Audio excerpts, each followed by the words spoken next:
7 лица од Виница завршија на инфективното оделение во Штипската клиничка болница, откако консумирале храна во угостителски објект Сендвичара. Во текот на викендот, сабота и недела на инфективното оделение примени се 7 лица од Виница затруени од храна. Најмалиот пациент е 13 години, а највозрастниот, односно најстариот е 57 години. Состојбата на хоспитализираните се оценува како стабилна, но тие под лекарска контрола ќе останат и во наредните денови. Тие се наоѓа на третман на оделението за инфективни болести и во текот се и исследувањата и нормално нивното лекување. Сепак, неизвестно е дали инфективното оделение во Штип нема да биде пополнето и со нови пациенти, бидејќи на проблеми со труење од храна во Виница се пожалиле речиси 100 лица.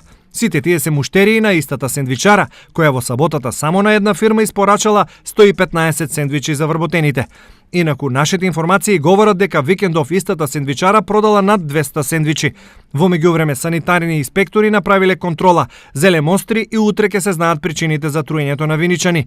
Ова е второ труење во Виница во рок од само 10 дена, што е аларм за сите инспекцијски служби, контролите да бидат почести и поефикасни.